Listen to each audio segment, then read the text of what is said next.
Como você já sabe, o que acontece fora da nossa região também é destaque aqui, no Giro News. Olá, vamos às notícias. Réveillon nas principais capitais turísticas movimentou cerca de 5 bilhões de reais. Festa na passagem de ano na Avenida Paulista teve público de 1.700.000 pessoas. Barulho excessivo das festividades pode afetar a audição. Animais mais sensíveis, como cães, são os mais prejudicados. Ano começa com situação de gastos do governo maior do que em 2017. Corte de ministérios não aconteceu. Ao contrário, Temer aumentou o número de pastas e os ministros denunciados continuaram nos mesmos lugares. Os notáveis foram substituídos por políticos da chamada tropa de choque. O ministro da Saúde liberou R$500 bilhão em verbas para estados governados por aliados no penúltimo dia do ano, mediante compromisso de que seus respectivos deputados apoiem a reforma da Previdência. O Planalto diminuiu a gravidade da infecção que acometeu o presidente da República, mas o laudo dá conta de que Temer terá de fazer pelo menos 13 sessões de dilatação da uretra. Por isso, desmarcou ida à base naval de Aratu, na Bahia, na passagem de ano, e desmarcou também viagens ao exterior. Já já eu volto com outras informações aqui da nossa região. Com as férias escolares, os pais acabam se desdobrando para tentar entreter os filhos e um pequeno descuido pode tornar a brincadeira uma tragédia. O repórter setorial traz algumas dicas para auxiliar você nessas situações. Em tempos de férias, muitas crianças ficam em casa em tempo integral, sem muita coisa para fazer. E é aí que os pais precisam usar da criatividade.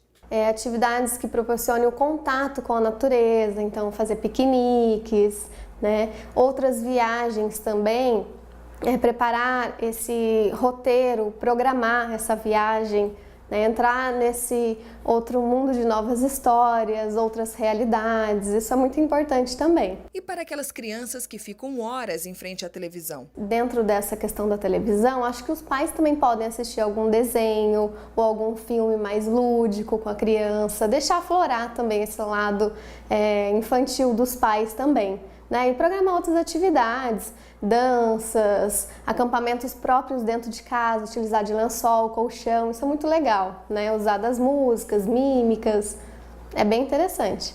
O tenente Rafael alerta sobre os riscos de acidentes domésticos. Os riscos de acidente em casa para as crianças eles são inúmeros, né? Então, desde as quedas, a criança se ferir a algum móvel, o risco de choque elétrico, seja na tomada, seja algum equipamento elétrico em mau estado de conservação, seja de queimaduras ou derrubando alguma panela com algo quente ou mesmo a chama do fogão. Então os riscos são inúmeros. Então é muito importante que as crianças pequenas elas sejam supervisionadas em tempo integral e as crianças um pouco maiores elas sejam orientadas para não se colocar em situação de risco. Acidentes domésticos são bastante comuns com crianças, mas existe um outro grupo, a dos idosos. 75% são quedas que acontecem dentro de casa e quem socorre são eles. Então a pessoa idosa às vezes ela tem uma condição de mobilidade menor, então é muito comum que ela tropece em móveis ou em tapetes ou então ela bata a cabeça em algum objeto. Então é muito importante que é a prevenção. Então não deixar tapetes soltos, se possível colar o tapete no chão com alguma fita, algum material. O próprio piso, não deixar pisos escorregadios. O banheiro, por exemplo, da casa é uma parte muito sensível, então é recomendável que se coloque alças para que o idoso ele se apoie quando ele estiver utilizando. Então a ideia é sempre prevenir. Prevenir é melhor que remediar. Então a gente pode tomar pequenas atitudes que podem evitar grandes problemas.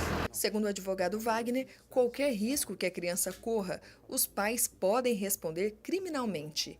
Na verdade, a criança ela tem que estar sempre acompanhada com os pais, né? Se acontecer da criança ficar em casa sozinha, ela sendo ela menor de idade, principalmente o menor impúbere, que é aquele menor de 12 anos para baixo, e eventualmente acontecer alguma coisa com a criança, dela acabar se machucando, um botijão de gás, um choque elétrico, uma faca, ou até mesmo cair num andar, num apartamento, os pais poderão responder criminalmente por crime de abandono de incapaz. E esse crime ele se estende também não só para crianças, mas também para idosos, pessoas portadoras de necessidades especiais, entre outros. Em caso de emergência, o que fazer? Para onde ligar? Para o SAMU ou para o Corpo de Bombeiros? A gente trabalha em 2 números diferentes, porém integrados. O telefone do bombeiro é 193 e os chamados para o SAMU ocorrem através do 192. A cargo do SAMU ficam casos clínicos, emergências médicas como um AVC ou algum infarto ou a pessoa que se sinta mal fica a cargo do SAMU. Bombeiro cuida de desastres, urgências e emergências. Então, por exemplo, um acidente de trânsito que a pessoa fique presa nas ferragens, o bombeiro que vai retirar. Caso de incêndios que tenha vítima, o bombeiro que vai retirar. E mesmo em casos clínicos, que a pessoa esteja de local de difícil acesso, também o bombeiro que vai atuar. O artigo 266 do Código Penal descreve que passar trote é crime.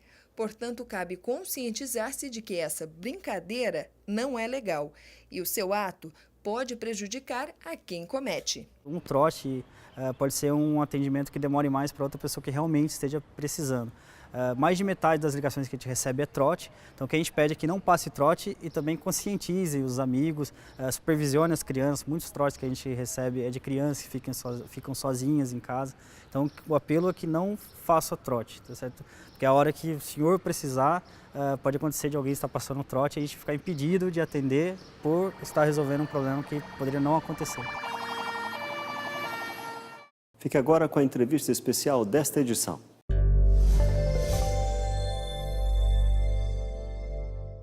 Tivemos o Setembro Amarelo, o Outubro Rosa, o Novembro Azul e estamos na expectativa do que será o Janeiro Vermelho. Chamo sua atenção para a entrevista que vamos fazer com Humberto Felipe da Silva, economista, professor da Unisal, que voltou, tinha assumido um compromisso com a gente de voltar. Tudo bem, professor? Tudo, graças a Deus. Satisfação muito grande tê-lo conosco. O prazer é meu. Está todo mundo feliz aí, 13º, né? O pessoal já gastando, 13º. Como dizia o pessoal antigo, com a burra cheia. Né? Com boi na sombra. E o pessoal não está pensando no Janeiro Vermelho que vem por aí. A IPTU, IPVA, uma série de IS aí. Matrículas. Matrícula escolar. Material escolar. Tem que ter um cuidado, né? Porque esse é um período de festa, de luzes, de alegria, de muita bebida, né? De se beber, comemorações. E aí as pessoas, parece que isso dá um sedativozinho no cérebro, naquela parte da memória. E se esquece que no janeiro é o Janeiro Vermelho. Ali é o momento, é o momento em que a gente tem o maior custo de vida, né? Porque você tem que pagar várias taxas. Eu não sei nem por que fazem isso, parece até que é uma maldade. Acumula, né? Acumula tudo. Corporação de ofício, né? As ordens profissionais também com um custinho alto, né? Logo o sujeito no início. Paga para poder trabalhar e paga caro. Os gerentes de banco, eu tenho a impressão que um dos momentos que eles têm um grande trabalho, principalmente com empréstimo, é janeiro, né? E as pessoas estão empobreceram em janeiro. Estavam ricos em dezembro e ficaram pobres em janeiro. Como se fosse um passe de mágica. O senhor falou um detalhe importante. Teve gente que, ansiosa, né, ou por necessidade, antecipou a caída do 13º na conta, foi ao banco e pegou emprestada a antecipação e agora está sentindo a dor do ter que pagar. O 13º, por exemplo, é um momento importante para as pessoas fazerem um pezinho de meia para encarar o Janeiro Vermelho e também pagar algumas contas, para ver se começa a zerar do ano, né? Com certeza. Isso aí é um ponto muito importante, né? 13º, nós passamos aí por uma crise, uma dificuldade muito grande, ainda estamos nela, mas parece que já está reduzindo um pouco, muita gente endividada. Então, bota o pé no freio da compra, pague as contas, faz a provisão, né? Ou seja, guardar o dinheirinho para janeiro, e aí, sobrando dinheiro, vão gastar. Porque senão vão ter ressaca, né? O Janeiro Vermelho é a ressaca. E quanto maior a festa que a gente faz quando não tem o dinheiro suficiente, maior a ressaca. Aí é dor de cabeça, tontura e outras coisas. E ainda tem um problema nisso aí. É porque quando gasta dinheiro demais e não tem o recurso, daí vai ter que pagar com psicólogo, com remédio, com outras coisas, não consegue dormir, então é uma coisa agravante. É bom ter um cuidado com isso, né? E sentar naquela cadeira enorme que deixa a gente pequenininho na frente do gerente do banco, né? Não tem nada mais. Ir no gerente do banco, conversar com ele, com dinheiro para aplicar, eu não sei o que é isso, mas deve ser muito bom. Agora, chegar no gerente para pedir empréstimo, a gente se sente como criança travessa que foi pega no flagrante, né? Fica pequeno, vermelho e sem saber o que faz. Às vezes até entra no banco escondido, achando que está todo mundo olhando, percebendo que você está indo lá pedir um dinheirinho emprestado para pagar uns juros altos.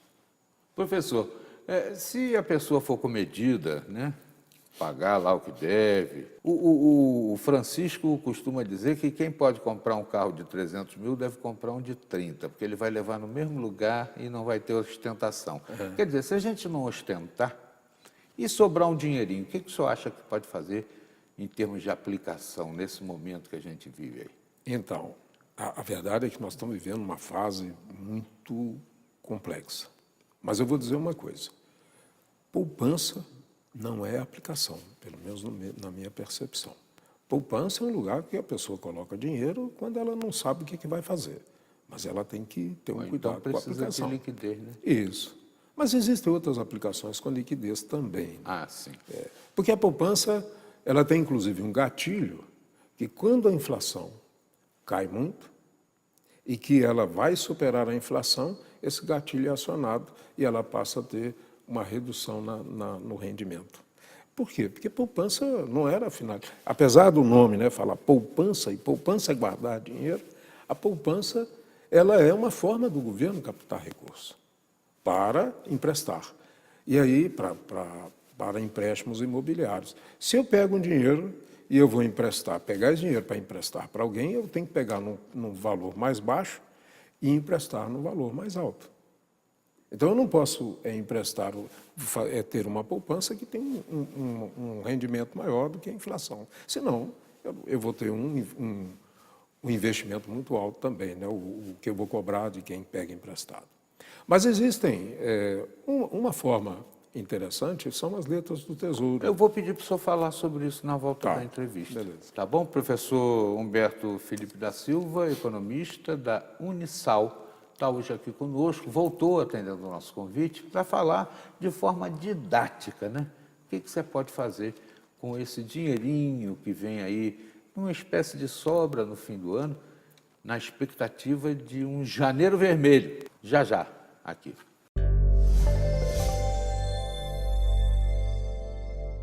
Sabia que o Brasil está em primeiro lugar no ranking de reciclagem de alumínio? Os detalhes você confere em instantes.